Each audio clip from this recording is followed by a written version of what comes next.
ఏం చేస్తున్నబ్బా అందరూ? ఈరోజు మా ఇంట్లో కాజు పన్నీర్ బటర్ మసాలా అయితే వండుతున్నా. ఏంది ఈరోజు ఇంట్లో వండుతున్నావు? వీకెండ్ కదా! బయటికెళ్ళాలి కదా! ఈ టైంలో రెస్టారెంట్‌లో ఉండాలి కదా అంటారా? అవునండి. కాకపోతే మా అక్కయ్య కాల్ చేసి కోప్పడతా ఉంది. బయట ఫుడ్ అంత మంచిది కాదు. ఇంట్లో చేసుకొని మంచిగా 3 పూటలు తినొచ్చు కదా! అదే డబ్బులతో అన్ని సామాన్లొచ్చేస్తాయి గదా! అని ఒక్కటే కోప్పడుతుంది. అరే! అవును కదా! నాకు నిజమే కదా అనిపిచ్చింది. కొంచెం ఓపిక చేసుకుంటే మంచి డెలిషియస్ అండ్ హైజీనిక్ ఫుడ్ అయితే ఇంట్లోనే దొరుకుతుంది కదా అనేసి ఈరోజు ఇలా ప్లాన్ చేశాను. ఇక ఇలా కాజు పన్నీర్ బటర్ మసాలా కాంబినేషన్‌లోకి నేనైతే పరోటాసు ఇన్‌స్టాంట్‌వయితే తెప్పిచ్చేసాను. అరే! అది గూడా ఇంట్లోనే చేయొచ్చు గదా అంటారా? మా వారైతే తినరబ్బా! ఓన్లీ నేను, సహస్ర.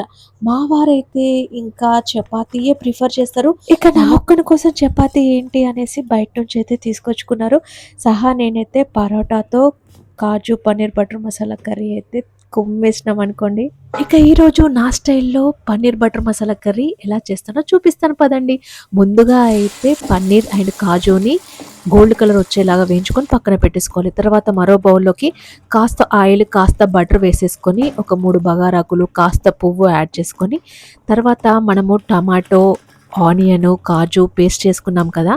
మసాలాస్ వేసుకొని, ఆ పేస్ట్‌నైతే వేసేసుకొని ఫైన్‌గా కలుపుకొని, ఉప్పు, కారం, పసుపు, పచ్చిమిర్చి వేసుకొని, మరొకసారి కలిపేసుకొని, కాస్త పచ్చివాసన పోయిన తర్వాత గోల్డ్ కలర్‌లో వేయించి పెట్టుకున్న పన్నీర్, కాజుని వేసేసుకొని, కాసేపు అలా ఉంచి, కసూరి మేతి వేసేసుకొని, ఇక స్టవ్ ఆఫ్ చేసే ముందు కాస్త కొత్తిమీరాకు వేసేసుకుంటే, kaju paneer butter masala curry ready. ఇట్లా నా స్టైల్‌లో కాజు పన్నీర్ బటర్ మసాలా కర్రీ అయితే ఇలా చేస్తాను.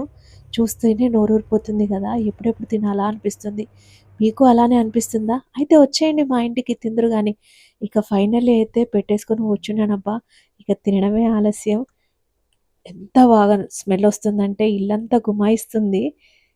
బటర్ స్మెల్‌తో అయితే టేస్ట్ మాత్రం అల్టిమేట్ ఉంది. అద్దిరిపోయిందసలు. ఇంకా మాటలు లేవు, మాట్లాడుకోవడాలు లేవు. ఇక తినేయడమే అబ్బా! ఈరోజు వీకెండ్ స్పెషల్ మీ ఇంట్లో ఏంటి? కామెంట్ అయితే చేయండి. మీకు తినాలనిపిస్తుందా? వచ్చేసేయండబ్బా!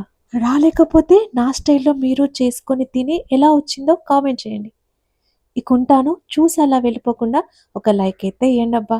Thanks for watching. Bye bye.